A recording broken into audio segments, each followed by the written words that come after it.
Good morning दोस्तों, Kanha IAS academy Korba में आप सभी का स्वागत है।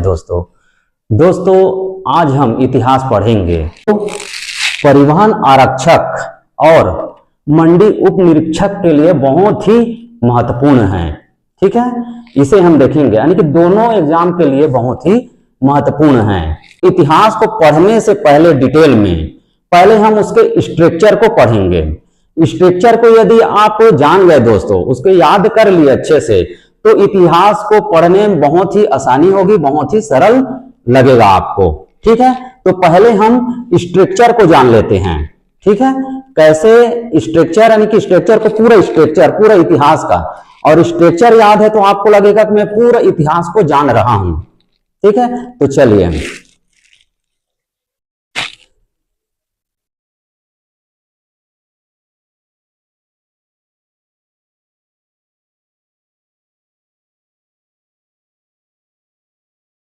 इतिहास। दोस्तों इतिहास को 3 भागों में बांटा गया है। ठीक,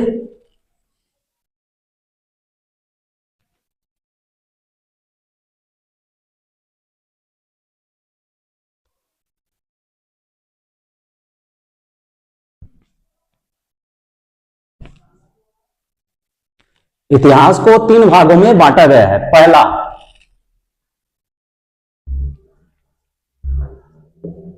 प्रागैतिहासिक काल,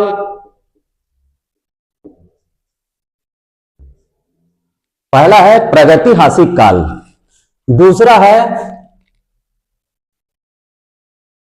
आदि ऐतिहासिक काल,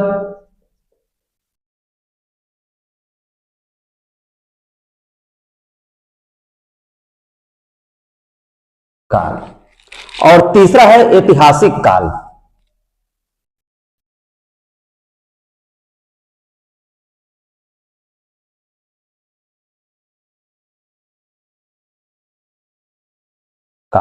ठीक है दोस्तों, इतिहास को 3 भागों में बांटा गया है। पहला है प्रागैतिहासिक काल, दूसरा है आदि ऐतिहासिक काल, और तीसरा है ऐतिहासिक काल।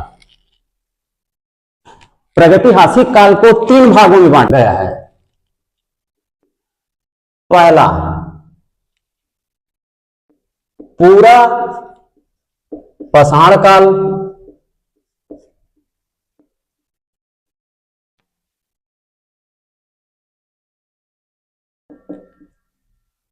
मध्य पाषाण काल,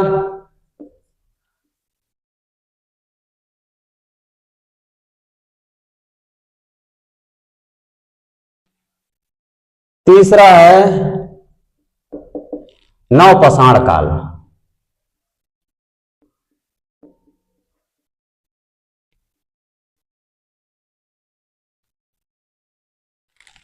प्रागैतिहासिक काल को 3 भागों में बांटा गया है।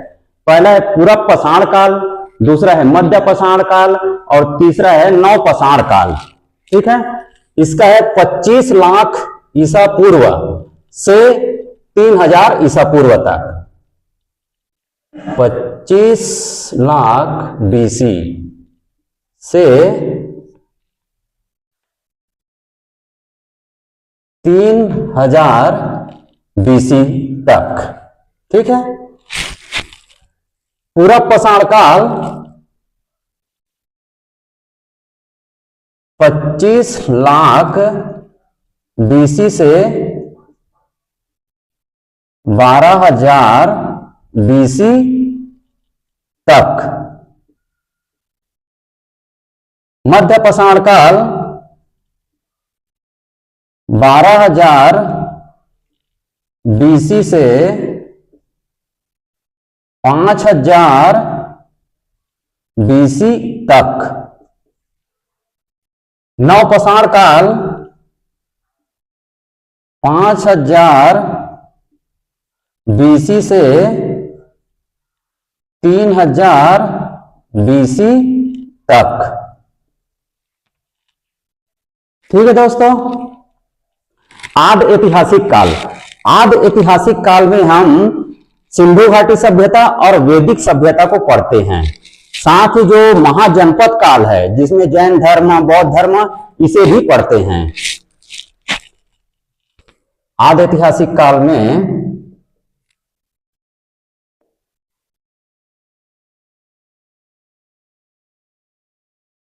सिंधु घाटी सभ्यता।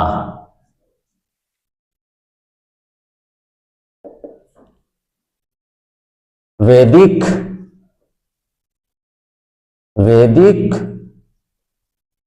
सभ्यता। वैदिक सभ्यता को दो भागों में बांटा गया है।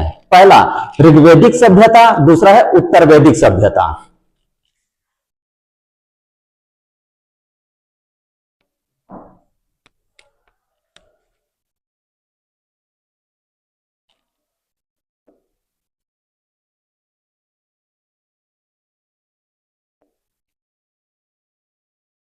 पहला है ऋग्वैदिक सभ्यता, दूसरा है उत्तर वैदिक सभ्यता। सिंधु घाटी सभ्यता का जो काल है करीब 2500 बीसी से 1750 बीसी तक, 2500 बीसी से 1750 बीसी तक वैदिक काल। वैदिक काल है 1500 बीसी से 600 बीसी तक, ठीक। जिसमें ऋग्वैदिक काल है 1500 बीसी से 1000 बीसी तक चला, और उत्तर वैदिक काल है 1000 बीसी से 600 बीसी तक चला। इसी में महाजनपद काल है, महाजनपद काल, जिसमें जैन धर्म और बौद्ध धर्म का आगमन हुआ, और उसी के बारे में पढ़ेंगे, ठीक है। ऐतिहासिक काल। ऐतिहासिक काल को 3 भागों में बांटा गया है।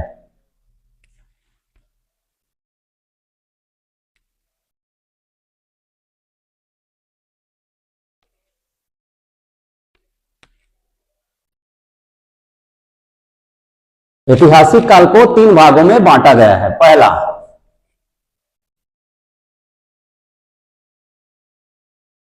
प्राचीन इतिहास,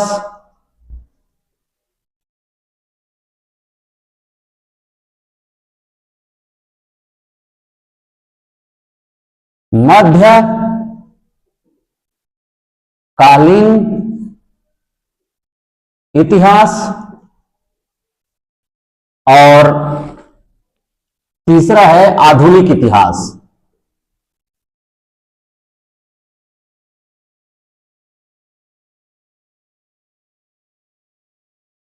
आधुनिक इतिहास। ऐतिहासिक काल को 3 भागों में बांटा गया है। पहला प्राचीन इतिहास, मध्यकालीन इतिहास, आधुनिक इतिहास, ठीक है। प्राचीन इतिहास में मगध साम्राज्य का उदय हुआ।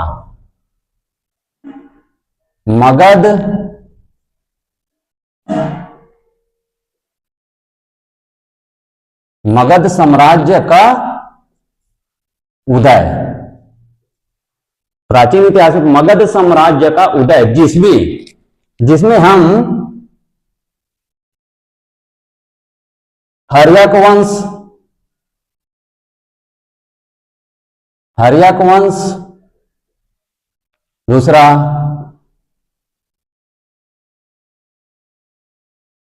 शिशु नागवंश,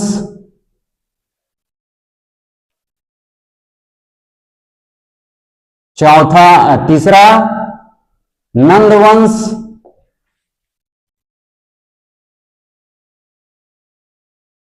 और चौथा है मौर्य वंश।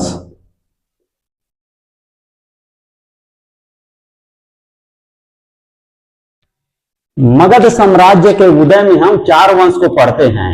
पहला हर्यक वंश, दूसरा है शिशुनाग वंश, और तीसरा है नंद वंश, और चौथा है मौर्य वंश।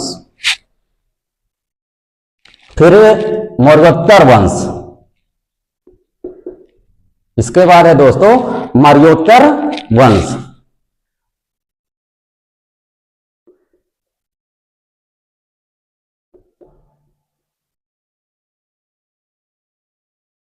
मौर्योत्तर वंश में हम शुंग वंश,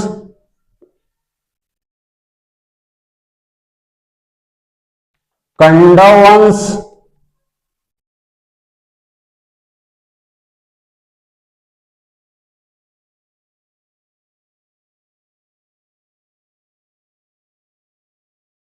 चेदी वंश,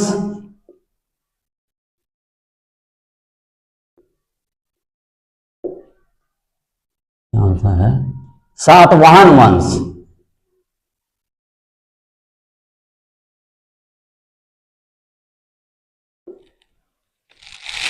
मौर्योत्तर वंश में शुंग वंश, कण्व वंश, चेदी वंश और सातवाहन वंश को पढ़ते हैं। इसके बाद है दोस्तों इसमें तीसरा है गुप्त वंश। गुप्त वंश, गुप्त वंश, वाकाटक वंश,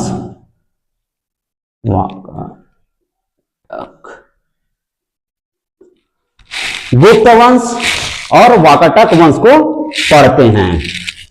साथ में विदेशी वंश भी आए दोस्तों इसमें, विदेशी वंश। तीसरा है विदेशी वंश। विदेशी वंश में आप देखेंगे तो पहला है यवन वंश, दूसरा है पार्थियन,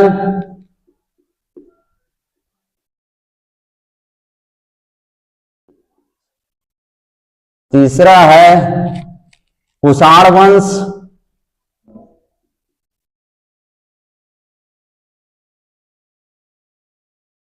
शक वंश।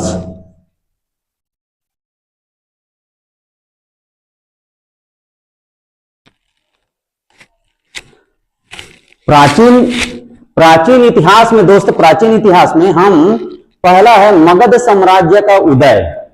इसमें हम हर्यक वंश को पढ़ते हैं, शिशुनाग वंश को पढ़ते हैं, फिर नंद वंश को पढ़ते हैं और मौर्य वंश को पढ़ते हैं। उसके बाद है मौर्योत्तर वंश। इसमें हम शुंग वंश को पढ़ते हैं, कण्व वंश को पढ़ते हैं, फिर चेदी वंश को पढ़ते हैं और सातवाहन वंश को पढ़ते हैं। उसके बाद है गुप्त वंश, फिर उसके बाद है वाकाटक वंश को पढ़ते हैं। वाकाटक वंश के बाद है दोस्तों आप विदेशी वंश भी आए यहां, जैसे यवन वंश, पार्थियन वंश, कुषाण वंश, शक वंश। ठीक है। मगध साम्राज्य का उदय, ये दोस्तों 544 बीसी से 185 बीसी तक, ठीक है, जिसमें हर्यक वंश 544 बीसी से 412 बीसी तक था।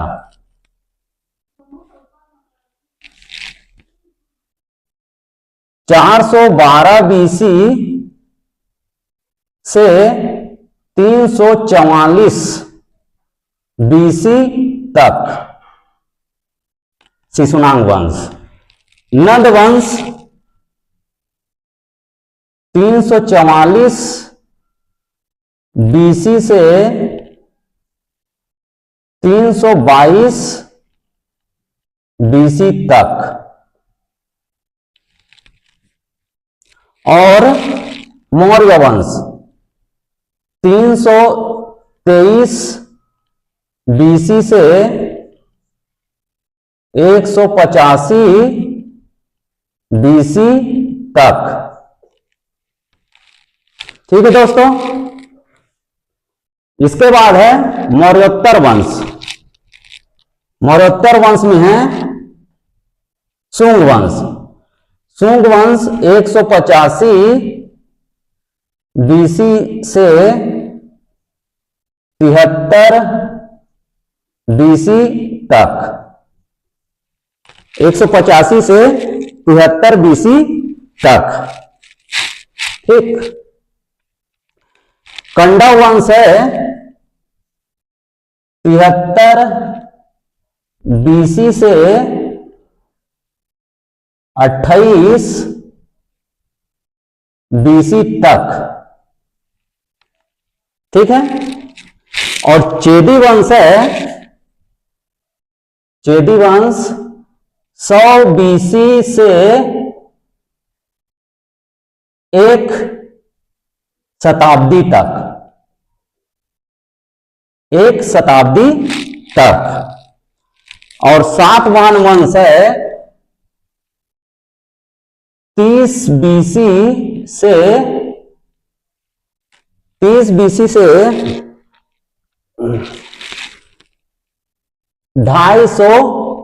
AD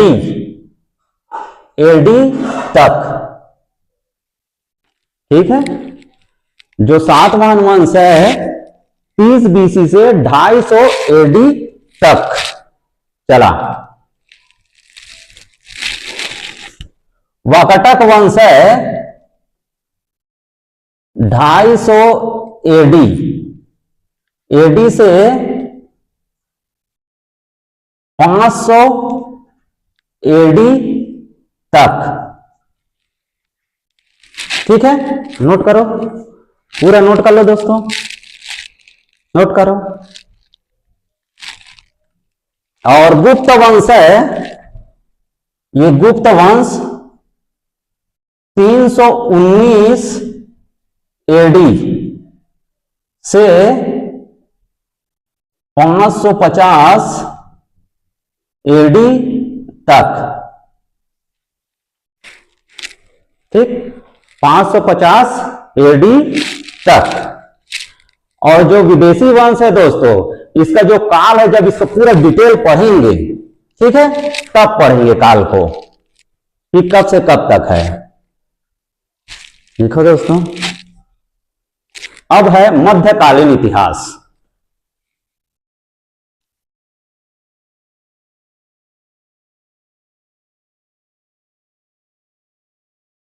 मध्यकालीन इतिहास। मध्यकालीन इतिहास में पहला है, जो मध्यकालीन इतिहास है 712 से, मध्यकालीन जो इतिहास है 712 से 1757 तक था दोस्तों। ठीक है।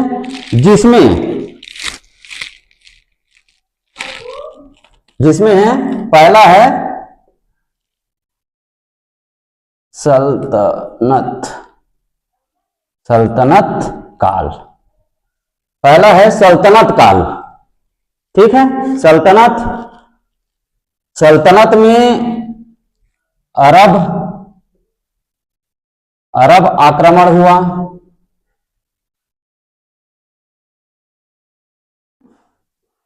तुर्क का आक्रमण हुआ।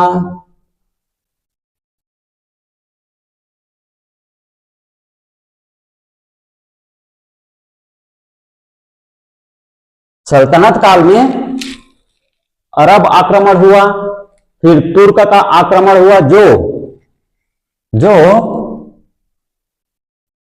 712 से 1192 तक चला। ठीक है। सल्तनत जो काल है 712 से 1192 तक चला। इसके बाद है दिल्ली सल्तनत।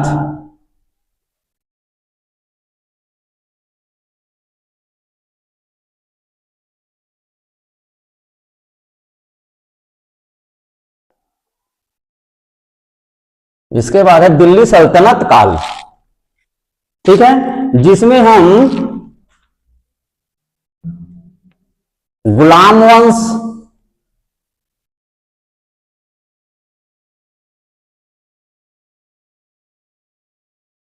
दूसरा खिलजी वंश,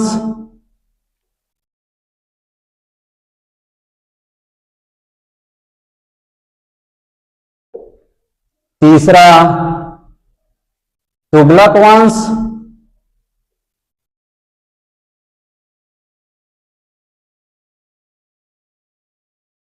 चौथा सैयद वंश,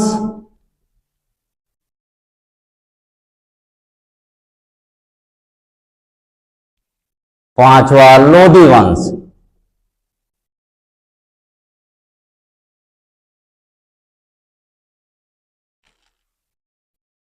दिल्ली सल्तनत में दोस्तों हम गुलाम वंश को पढ़ेंगे, खिलजी वंश को पढ़ेंगे, ठीक है, तुगलक वंश को पढ़ेंगे, सैयद वंश को पढ़ेंगे, लोधी वंश को पढ़ेंगे, ठीक है। गुलाम वंश, गुलाम वंश है 1206, ठीक है, 1200, नोट कर लीजिए पहले,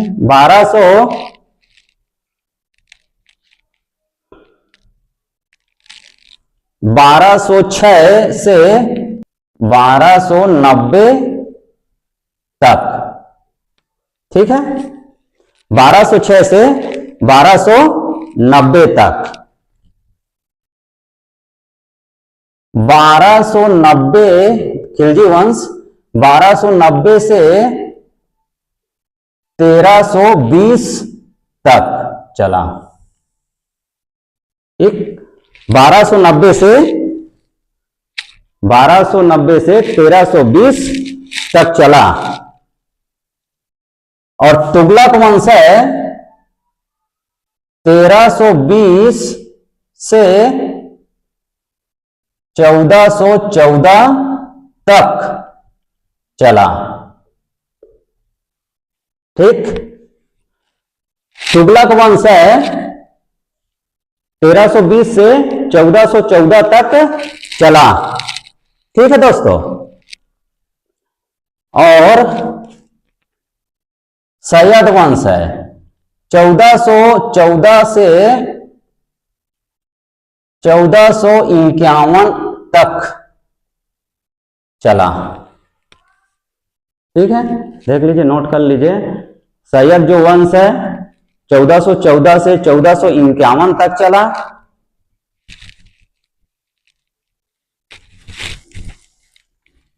और लोधी वंश है, लोधी वंश 1451 से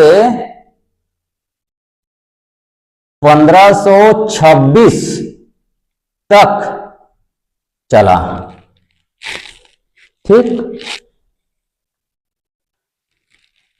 दिल्ली सल्तनत, दिल्ली सल्तनत में हम गुलाम वंश, जिसका जो काल है 1206 से 1290 तक चला, खिलजी वंश 1290 से 1320 तक चला, तुगलक वंश 1320 से 1414 तक चला, सैयद वंश से 1414 से 1451 तक चला, और लोधी वंश है 1451 से 1526 तक चला। इसके बाद है दोस्तों, इसमें तीसरा मध्यकालीन इतिहास में तीसरा है मुगल काल पढ़ेंगे।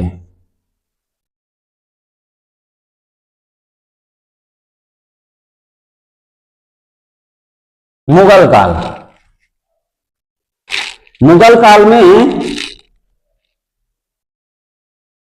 पहला है बाबर, बाबर आया। दूसरा है बाबर के बाद हुमायूं, हुमायूं आया। हुमायूं के बाद है अकबर,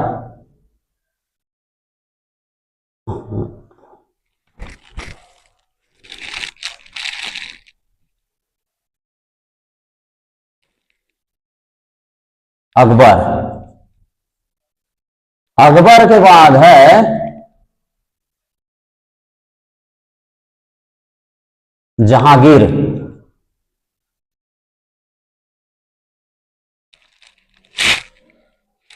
और जहांगीर के बाद है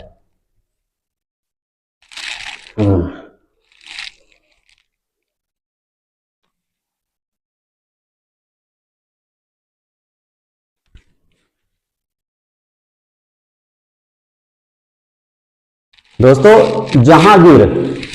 ये जहांगीर है, जहांगीर। ठीक है। जहांगीर के बाद है शाहजहां।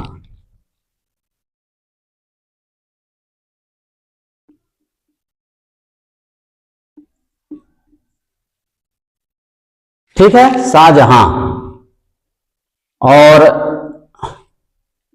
शाहजहां के बाद है औरंगजेब।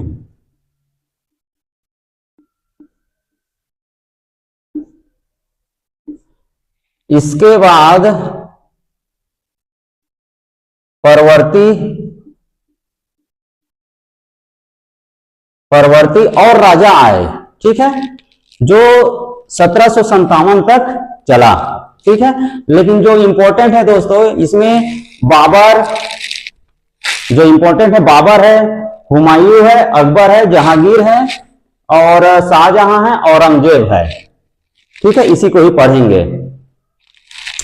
ठीक है, तो बाबर 1526 से 1530 तक चला। ठीक है, 1526 से 1530 तक चला। 1526 से 1530 तक। ठीक है, और हुमायूं है 1530 से 1556 तक चला। ठीक है, 1530 से 1556 तक चला। अकबर है 1556 से 1565, 1556 से 1565 तक चला। ठीक है दोस्तों, और जहांगीर है 1565 से 1627 तक चला। ठीक है, 1565 से 1627 तक चला। ठीक है दोस्तों, और शाहजहां है 1628 से 1658 तक चला। ठीक, और औरंगजेब है 1658 से 1707 तक चला। 1658 से 1707 तक चला। और भी परिवर्ती राजा आए।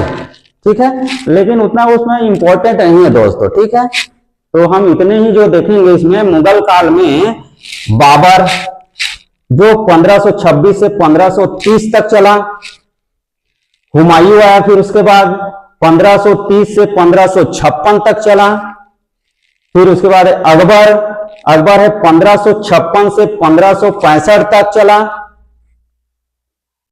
अकबर के बाद है जहांगीर है 1565 से 1627 तक चला। और शाहजहां है 1628 से 1658 तक चला। औरंगजेब है 1658 से 1707 तक चला। ठीक है, इसके बाद है आधुनिक इतिहास। आधुनिक इतिहास 1757 से अब तक, 1757 से अब तक।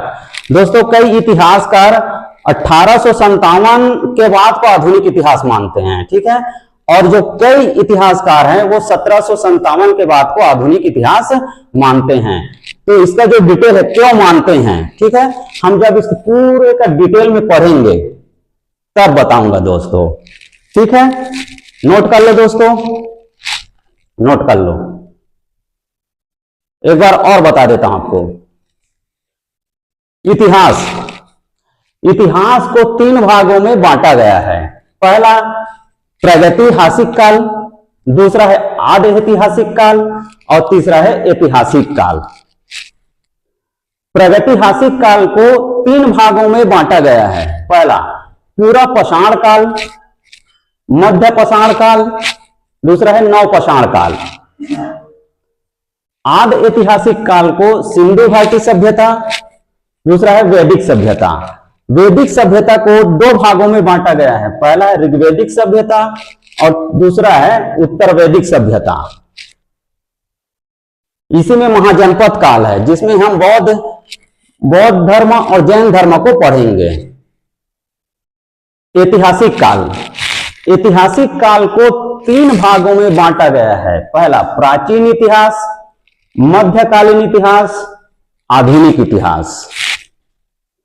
प्राचीन इतिहास में पहला मगध साम्राज्य का उदय पढ़ेंगे, जिसमें हर्यक वंश, शिशुनाग वंश, नंद वंश, मौर्य वंश को पढ़ेंगे। उसके बाद है मौर्योत्तर का वंश, इसमें शुंग वंश, कंडव वंश, चेदी वंश, सातवाहन वंश, उसके बाद गुप्त वंश को पढ़ेंगे और वाकाटक वंश को पढ़ेंगे। इसके बाद है दोस्तों, इसमें विदेशी वंश भी आए प्राचीन काल में। यवन वंश, पार्थियन वंश, कुषाण वंश और शक वंश। फिर मध्यकालीन इतिहास में हम सल्तनत काल, जिसमें अरब आक्रमण हुआ और तुर्क आक्रमण हुआ। फिर दिल्ली सल्तनत में गुलाम वंश, खिलजी वंश, तुगलक वंश, सैयद वंश, लोदी वंश को पढ़ेंगे। फिर मुगल काल में बाबर, हुमायूं, अकबर, उसके बाद है जहांगीर को पढ़ेंगे दोस्तों। जहांगीर के बाद है शाहजहां, औरंगजेब को पढ़ेंगे। और इसके बाद है फिर आधुनिक इतिहास, जो 1757 से वर्तमान तक, अब तक। ठीक है दोस्तों, तो दोस्तों अच्छे से तैयारी कीजिए, ठीक है। कान्हा IAS एकेडमी हमेशा आपके साथ है। और इतिहास को पढ़ने से पहले ये पूरा जो स्ट्रक्चर है दोस्तों, इस स्ट्रक्चर को याद कर लो। तो हम जब डिटेल में इतिहास को पढ़ेंगे तो आपको एकदम आसानी होगा, सरल होगा। ऐसे स्ट्रक्चर को जब याद कर लेंगे तो आपको लगेगा दोस्तों कि मैं पूरा इतिहास को जानता हूं। इसीलिए पढ़ने से पहले पूरा स्ट्रक्चर को याद कर लो तो आसानी होगा। कोई भी कहीं से भी पूछे आप इजीली बना लोगे जब ये याद है तो। ठीक है दोस्तों, ठीक। इसके बाद दोस्तों हम इसका पूरा एक एक करके पूरा डिटेल पढ़ेंगे, ठीक है। और ये जो पढ़ेंगे ये आपका परिवहन आरक्षक और मंडी उप निरीक्षक के लिए बहुत ही महत्वपूर्ण है दोस्तों, ठीक है। नोट कर लो।